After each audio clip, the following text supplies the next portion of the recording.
بسم اللہ الرحمن الرحیم۔ دیباچہ۔ قرآن مجید کے ترجمہ و تفسیر پر ہماری زبان میں اب تک اتنا کام ہو چکا ہے کہ اب کسی شخص کا محض برکت و سعادت کی خاطر ایک نیا ترجمہ یا ایک نئی تفسیر شائع کر دینا وقت اور محنت کا کوئی صحیح مصرف نہیں ہے۔ اس راہ میں مزید کوشش اگر معقول ہو سکتی ہے تو صرف اس صورت میں جبکہ آدمی کسی ایسی کسر کو پورا کر رہا ہو جو سابق مترجمین و مفسرین کے کام میں رہ گئی ہو، یا طالبین قرآن کی کسی ایسی ضرورت کو پورا کرے جو پچھلے تراجم و تفاسیر سے پوری نہ ہوتی ہو۔ ان صفات میں ترجمانی و تفہیم قرآن کی جو صحیح کی گئی ہے وہ دراصل اسی بنیاد پر ہے۔ میں ایک مدت سے محسوس کر رہا تھا کہ ہمارے عام تعلیم یافتہ لوگوں میں روح قرآن تک پہنچنے اور اس کتاب پاک کے حقیقی مدعا سے روشناس ہونے کی جو طلب پیدا ہو گئی ہے اور روز بروز بڑھ رہی ہے، وہ مترجمین و مفسرین کی قابل قدر مسائی کے باوجود ہنوز تشنہ ہے۔ اس کے ساتھ میں یہ احساس بھی اپنے اندر پا رہا تھا کہ اس تشنگی کو بجھانے کے لیے کچھ نہ کچھ خدمت میں بھی کر سکتا ہوں۔ انہی دونوں احساسات نے مجھے اس کوشش پر مجبور کیا جس کے ثمرات ہدیہ ناظرین کیے جا رہے ہیں۔ اگر فی الواقع میری یہ حقیر پیشکش لوگوں کے لیے فہم قرآن میں کچھ بھی مددگار ثابت ہوئی تو یہ میری بڑی خوش نصیبی ہوگی۔ اس کام میں میرے پیش نظر علماء اور محققین کی ضروریات نہیں ہیں اور نہ ان لوگوں کی ضروریات ہیں جو عربی زبان اور علوم دینیہ کی تحصیل سے فارغ ہونے کے بعد قرآن مجید کا گہرا تحقیقی مطالعہ کرنا چاہتے ہیں۔ ایسے حضرات کی پیاس بجھانے کے لیے بہت کچھ سامان پہلے سے موجود ہے۔ میں جن لوگوں کی خدمت کرنا چاہتا ہوں وہ اوسط درجے کے تعلیم یافتہ لوگ ہیں جو عربی سے اچھی طرح واقف نہیں ہیں اور علوم قرآن کے وسیع ذخیرے سے استفادہ کرنا جن کے لیے ممکن نہیں ہے۔ انہی کی ضروریات کو میں نے پیش نظر رکھا ہے۔ اس وجہ سے بہت سے ان تفسیری مباحث کو میں نے سرے سے ہاتھ ہی نہیں لگایا جو علم تفسیر میں بڑی اہمیت رکھتے ہیں مگر اس طبقے کے لیے غیر ضروری ہیں۔ پھر جو مقصد میں نے اس کام میں اپنے سامنے رکھا ہے وہ یہ ہے کہ ایک عام ناظر اس کتاب کو پڑھتے ہوئے قرآن کا مفہوم و مدعا بالکل صاف صاف سمجھتا چلا جائے اور اس سے وہی اثر قبول کرے جو قرآن اس پر ڈالنا چاہتا ہے۔ نیز دوران مطالعہ میں جہاں جہاں اسے الجھنیں پیش آ سکتی ہوں وہ صاف کر دی جائیں اور جہاں کچھ سوالات اس کے ذہن میں پیدا ہوں ان کا جواب اسے بر وقت مل جائے۔ یہ میری کوشش ہے۔ اب اس امر کا فیصلہ عام ناظرین ہی کر سکتے ہیں کہ میں اس میں کہاں تک کامیاب ہوا ہوں۔ بہرحال یہ حرف آخر نہیں ہے۔ ہر ناظر سے میری درخواست ہے کہ جہاں کوئی تشنگی محسوس ہو یا کسی سوال کا جواب نہ ملے یا مدعا اچھی طرح واضح نہ ہو رہا ہو، اس سے مجھے مطلع کیا جائے تاکہ میں اس خدمت کو زیادہ سے زیادہ مفید بنا سکوں۔ علماء کرام سے بھی میں گزارش کرتا ہوں کہ مجھے میری غلطیوں سے آگاہ فرمائیں۔ چند الفاظ ترجمانی و تفہیم کے متعلق بھی۔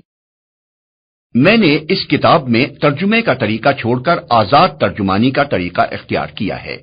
اس کی وجہ یہ نہیں ہے کہ میں پابندی لفظ کے ساتھ قرآن مجید کا ترجمہ کرنے کو غلط سمجھتا ہوں، بلکہ اس کی اصل وجہ یہ ہے کہ جہاں تک ترجمہ قرآن کا تعلق ہے یہ خدمت اس سے پہلے متعدد بزرگ بہتر طریقے پر انجام دے چکے ہیں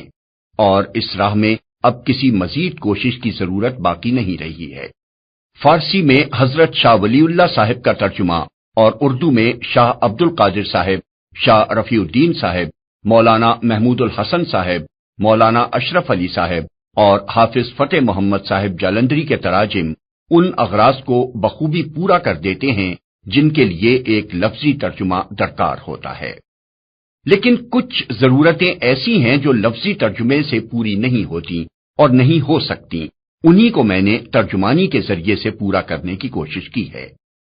لفظی ترجمے کا اصل فائدہ یہ ہے کہ آدمی کو قرآن کے ہر لفظ کا مطلب معلوم ہو جاتا ہے اور وہ ہر آیت کے نیچے اس کا ترجمہ پڑھ کر جان لیتا ہے کہ اس آیت میں یہ کچھ فرمایا گیا ہے۔ لیکن اس فائدے کے ساتھ اس طریقے میں کئی پہلو نقص کے بھی ہیں جن کی وجہ سے ایک غیر عربی داں ناظر قرآن مجید سے اچھی طرح مستفید نہیں ہو سکتا۔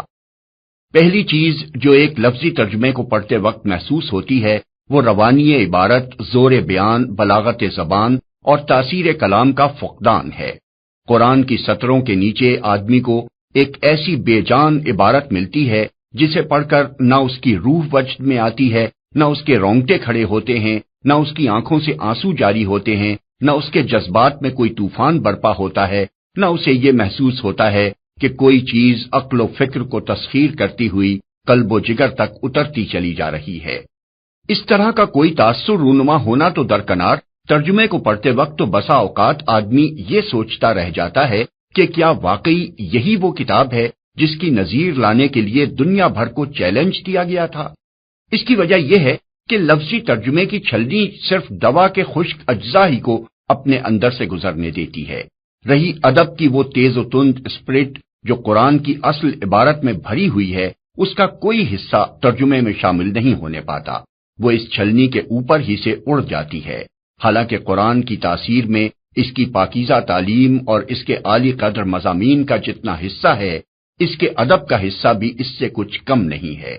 یہی تو وہ چیز ہے جو سنگ دل سے سنگ دل آدمی کا دل بھی پگھلا دیتی تھی، جس نے بجلی کے کڑکے کی طرح عرب کی ساری زمین ہلا دی تھی، جس کی قوت تاثیر کا لوہا اس کے شدید ترین مخالفین تک مانتے تھے اور ڈرتے تھے کہ یہ جادو اثر کلام جو سنے گا وہ بالآخر نقد دل ہار بیٹھے گا۔ یہ چیز اگر قرآن میں نہ ہوتی اور وہ اسی طرح کی زبان میں نازل ہوا ہوتا جیسی اس کے ترجموں میں ہم کو ملتی ہے، تو اہل عرب کے دلوں کو گرمانے اور نرمانے میں اسے ہرگز وہ کامیابی حاصل نہ ہو سکتی جو فی الواقع اسے حاصل ہوئی۔ لفظی ترجموں سے طبائع کے پوری طرح متاثر نہ ہو سکنے کی ایک وجہ یہ بھی ہے کہ ترجمے بالعموم بین السطور درج کیے جاتے ہیں، یا نئے طرز کے مطابق صفحے کو دو حصوں میں تقسیم کر کے ایک طرف کلام اللہ اور دوسری طرف ترجمہ لکھا جاتا ہے۔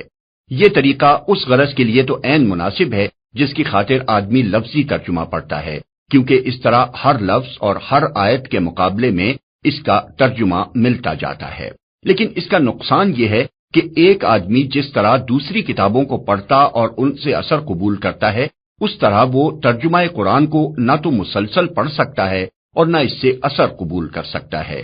کیونکہ بار بار ایک اجنبی زبان کی عبارت اس کے مطالعے کی راہ میں حائل ہوتی رہتی ہے۔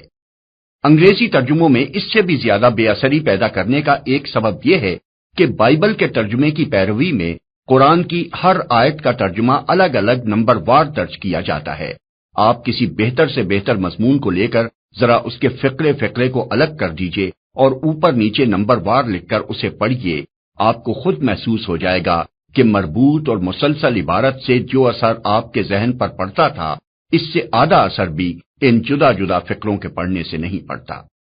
ایک اور وجہ اور بڑی اہم وجہ لفظی ترجمے کے غیر مؤثر ہونے کی یہ ہے کہ قرآن کا طرز بیان تحریری نہیں بلکہ تقریری ہے۔ اگر اس کو منتقل کرتے وقت تقریر کی زبان کو تحریر کی زبان میں تبدیل نہ کیا جائے اور جوں کا تو اس کا ترجمہ کر ڈالا جائے تو ساری عبارت غیر مربوط ہو کر رہ جاتی ہے۔ یہ تو سب کو معلوم ہے کہ قرآن مجید ابتداً لکھے ہوئے رسالوں کی شکل میں شائع نہیں کیا گیا تھا، بلکہ دعوت اسلامی کے سلسلے میں حسب موقع و ضرورت ایک تقریر نبی صلی اللہ علیہ وسلم پر نازل کی جاتی تھی اور آپ اسے ایک خطبے کی شکل میں لوگوں کو سناتے تھے۔ تقریر کی زبان اور تحریر کی زبان میں فطرتاً بہت بڑا فرق ہوتا ہے۔ مثلا تحریر میں ایک شبہ کو بیان کر کے اسے رفع کیا جاتا ہے، مگر تقریر میں شبہ کرنے والے خود سامنے موجود ہوتے ہیں، اس لیے بسا اوقات یہ کہنے کی ضرورت ہی پیش نہیں آتی کہ لوگ ایسا کہتے ہیں، بلکہ مقرر آمد سخن ہی میں ایک فقرہ ایسا کہہ جاتا ہے جو ان کے شبہ کا جواب ہوتا ہے۔ تحریر میں سلسلہ کلام سے الگ مگر اس سے قریبی تعلق رکھنے والی کوئی بات کہنی ہو تو اس کو جملہ معترضہ کے طور پر کسی نہ کسی عبارت سے جدا کر کے لکھا جاتا ہے تاکہ ربط کلام ٹوٹنے نہ پائے۔ لیکن تقریر میں صرف لہجہ اور طرز خطاب بدل کر ایک مقرر بڑے بڑے جملہ ہائے معترضہ بولتا چلا جاتا ہے اور کوئی بے ربطی محسوس نہیں ہوتی۔ تحریر میں بیان کا تعلق ماحول سے جوڑنے کے لیے الفاظ سے کام لینا پڑتا ہے، لیکن تقریر میں ماحول خود ہی بیان سے اپنا تعلق جوڑ لیتا ہے اور ماحول کی طرف اشارہ کیے بغیر جو باتیں کہی جاتی ہیں ان کے درمیان کوئی خلا محسوس نہیں ہوتا۔ تقریر میں متکلم اور مخاطب بار بار بدلتے ہیں۔ مقرر اپنے زور کلام میں موقع و محل کے لحاظ سے کبھی ایک ہی گروہ کا ذکر بصیغہ غائب کرتا ہے اور کبھی اسے حاضر سمجھ کر براہ راست خطاب کرتا ہے۔ کبھی واحد کا صیغہ بولتا ہے اور کبھی جمع کے صیغے استعمال کرنے لگتا ہے۔ کبھی متکلم وہ خود ہوتا ہے، کبھی کسی گروہ کی طرف سے بولتا ہے، کبھی کسی بالائی طاقت کی نمائندگی کرنے لگتا ہے اور کبھی وہ بالائی طاقت خود اس کی زبان سے بولنے لگتی ہے۔ تقریر میں یہ چیز ایک حسن پیدا کرتی ہے، مگر تحریر میں آ کر یہی چیز بے جوڑ ہو جاتی ہے۔ یہی وجوہ ہیں جب کسی تقریر کو تحریر کی شکل میں لایا جاتا ہے تو اس کو پڑھتے وقت آدمی لازماً ایک طرح کی بے ربطی محسوس کرتا ہے، اور یہ احساس اتنا ہی بڑھتا جاتا ہے جتنا اصل تقریر کے حالات اور ماحول سے آدمی دور ہوتا جاتا ہے۔ خود قرآن عربی میں بھی ناواقف لوگ جس بے ربطی کی شکایت کرتے ہیں اس کی اصلیت یہی ہے۔ وہاں تو اس کو دور کرنے کے لیے اس کے سوا چارہ نہیں ہے کہ تفسیری حواشی کے ذریعے سے ربط کلام کو واضح کیا جائے، کیونکہ قرآن کی اصل عبارت میں کوئی کمی بیشی کرنا حرام ہے۔ لیکن کسی دوسری زبان میں قرآن کی ترجمانی کرتے ہوئے اگر تقریر کی زبان کو احتیاط کے ساتھ تحریر کی زبان میں تبدیل کر لیا جائے تو بڑی آسانی کے ساتھ یہ بے ربطی دور ہو سکتی ہے۔ علاوہ بری، جیسا کہ ابھی میں اشارتاً عرض کر چکا ہوں، قرآن مجید کی ہر سورت دراصل ایک تقریر تھی جو دعوت اسلامی کے کسی مرحلے میں ایک خاص موقع پر نازل ہوتی تھی۔ اس کا ایک خاص پس منظر ہوتا تھا، کچھ مخصوص حالات اس کا تقاضا کرتے تھے اور کچھ ضرورتیں ہوتی تھیں جنہیں پورا کرنے کے لیے وہ اترتی تھی۔ اپنے اس پس منظر اور اپنی اس شان نزول کے ساتھ قرآن کی ان صورتوں کا تعلق اتنا گہرا ہے کہ اگر اس سے الگ کر کے مجرد الفاظ کا ترجمہ آدمی کے سامنے رکھ دیا جائے تو بہت سی باتوں کو وہ قطعاً نہیں سمجھے گا اور بعض باتوں کو الٹا سمجھ جائے گا، اور قرآن کا پورا مدعا تو شاید کہیں اس کی گرفت میں آئے گا ہی نہیں۔ قرآن عربی کے معاملے میں اس مشکل کو دور کرنے کے لیے تفسیر سے مدد لینی پڑتی ہے، کیونکہ اصل قرآن میں کسی چیز کا اضافہ نہیں کیا جا سکتا۔ لیکن دوسری زبان میں ہم اتنی آزادی برت سکتے ہیں کہ قرآن کی ترجمانی کرتے وقت کلام کو کسی نہ کسی حد تک اس کے پس منظر اور اس کے حالات نزول کے ساتھ جوڑتے چلے جائیں تاکہ ناظر کے لیے وہ پوری طرح بامانی ہو سکے۔ پھر ایک بات یہ بھی ہے کہ قرآن اگرچہ عربی مبین میں نازل ہوا ہے، لیکن اس کے ساتھ وہ اپنی ایک مخصوص اصطلاحی زبان بھی رکھتا ہے۔ اس نے بکثرت الفاظ کو ان کے اصل لغوی معنی سے ہٹا کر ایک خاص معنی میں استعمال کیا ہے، اور بہت سے الفاظ ایسے ہیں جن کو وہ مختلف مواقع پر مختلف مفہومات میں استعمال کرتا ہے۔ پابندی لفظ کے ساتھ جو ترجمے کیے جاتے ہیں ان میں اس اصطلاحی زبان کی رعایت ملحوظ رکھنا بہت مشکل ہے، اور اس کے ملحوظ نہ رہنے سے بسا اوقات ناظرین طرح طرح کی الجھنوں اور غلط فہمیوں میں مبتلا ہو جاتے ہیں۔ مثلا ایک لفظ کفر کو لیجئے جو قرآن کی اصطلاح میں اصل عربی لغت اور ہمارے فقہاء و متکلمین کی اصطلاح دونوں سے مختلف معنی رکھتا ہے، اور پھر قرآن میں بھی ہر جگہ ایک ہی معنی میں استعمال نہیں ہوا ہے۔ کہیں اس سے مراد مکمل غیر ایمانی حالت ہے، کہیں یہ مجرد انکار کے معنی میں آیا ہے، کہیں اس سے محض ناشکری اور احسان فراموشی مراد لی گئی ہے، کہیں مقتضیات ایمان میں سے کسی کو پورا نہ کرنے پر کفر کا اطلاق کیا گیا ہے، کہیں اعتقادی اقرار مگر عملی انکار یا نافرمانی کے لیے یہ لفظ بولا گیا ہے، کہیں ظاہری اطاعت مگر باطنی بے اعتقادی کو کفر سے تعبیر کیا گیا ہے۔ ان مختلف مواقع پر اگر ہم ہر جگہ کفر کا ترجمہ کفر ہی کرتے چلے جائیں یا اور کسی لفظ کا التزام کر لیں تو بلا شبہ ترجمہ اپنی جگہ صحیح ہوگا، لیکن ناظرین کہیں مطلب سے محروم رہ جائیں گے، کہیں کسی غلط فہمی کا شکار ہوں گے اور کہیں خلجان میں پڑ جائیں گے۔ لفظی ترجمے کے طریقے میں کسر اور خامی کے یہی وہ پہلو ہیں جن کی تلافی کرنے کے لیے میں نے ترجمانی کا ڈھنگ اختیار کیا ہے۔ میں نے اس میں قرآن کے الفاظ کو اردو کا جامہ پہنانے کے بجائے یہ کوشش کی ہے کہ قرآن کی ایک عبارت کو پڑھ کر جو مفہوم میری سمجھ میں آتا ہے اور جو اثر میرے دل پر پڑتا ہے اسے حد الامکان صحت کے ساتھ اپنی زبان میں منتقل کر دوں۔ اسلوب بیان میں ترجمہ پن نہ ہو، عربی مبین کی ترجمانی اردو مبین میں ہو، تقریر کا ربط فطری طریقے سے تحریر کی زبان میں ظاہر ہو اور کلام الہی کا مطلب و مدعا صاف صاف واضح ہونے کے ساتھ اس کا شاہانہ وقار اور زور بیان بھی جہاں تک بس چلے ترجمانی میں منعکس ہو جائے۔ اس طرح کے آزاد ترجمے کے لیے یہ تو بہرحال ناگزیر تھا کہ لفظی پابندیوں سے نکل کر ادائے مطالب کی جسارت کی جائے، لیکن معاملہ کلام الہی کا تھا، اس لیے میں نے بہت ڈرتے ڈرتے ہی یہ آزادی برتی ہے۔ جس حد تک احتیاط میرے امکان میں تھی اس کو ملحوظ رکھتے ہوئے میں نے اس امر کا پورا اہتمام کیا ہے کہ قرآن کی اپنی عبارت جتنی آزادی بیان کی گنجائش دیتی ہے اس سے تجاوز نہ ہونے پائے۔ پھر چونکہ قرآن کو پوری طرح سمجھنے کے لیے ضروری ہے کہ اس کے ارشادات کا پس منظر بھی آدمی کے سامنے ہو، اور یہ چیز ترجمانی میں پوری طرح نمایاں نہیں کی جا سکتی تھی، اس لیے میں نے ہر سورے کے آغاز میں ایک دیباچہ لکھ دیا ہے جس میں اپنی حد تک پوری تحقیق کر کے یہ دکھانے کی کوشش کی ہے کہ وہ سورہ کس زمانے میں نازل ہوا، اس وقت کیا حالات تھے، اسلام کی تحریک کس مرحلے میں تھی، کیا اس کی ضروریات تھی اور کیا مسائل اس وقت درپیش تھے۔ نیز جہاں کہیں کسی خاص آیت یا مجموعہ آیات کی کوئی الگ شان نزول ہے وہاں میں نے اسے حاشیے میں بیان کر دیا ہے۔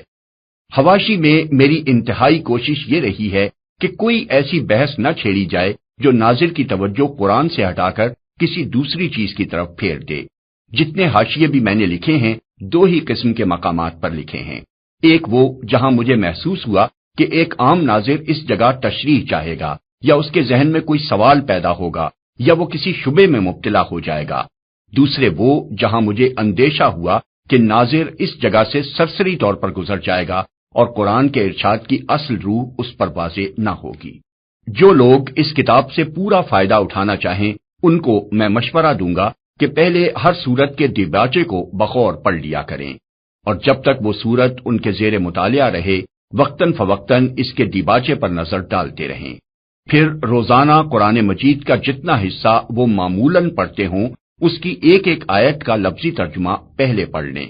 اس غرض کے لیے فارسی، اردو، انگریزی تراجم میں سے جس کو وہ چاہیں منتخب کر سکتے ہیں۔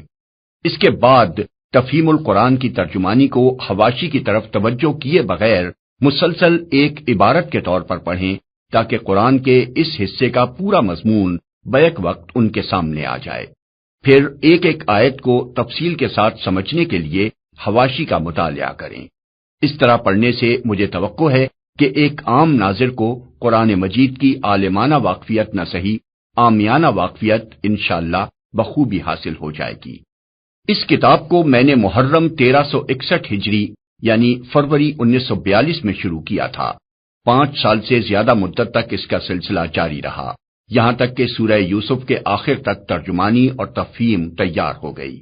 اس کے بعد پے در پے ایسے اسباب پیش آتے چلے گئے کہ مجھے نہ تو آگے کچھ لکھنے کا موقع مل سکا اور نہ اتنی فرصت ہی میسر آ سکی کہ جتنا کام ہو چکا تھا اسی کو نظر ثانی کر کے اس قابل بنا سکتا کہ کتابی صورت میں شائع ہو سکے۔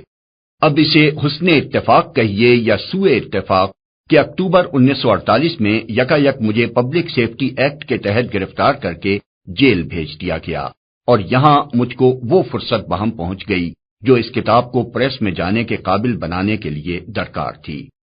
میں خدا سے دعا کرتا ہوں کہ جس غرض کے لیے میں نے یہ محنت کی ہے وہ پوری ہو، اور یہ کتاب قرآن مجید کے فہم میں بندگان خدا کے لیے واقعی کچھ مددگار ثابت ہو سکے۔ وما توفیقی الا باللہ العلی العظیم۔ نیو سینٹرل جیل ملتان، 17 ذی-القعدہ 1368 ہجری، 11 ستمبر 1949۔ ابو الاعلیٰ۔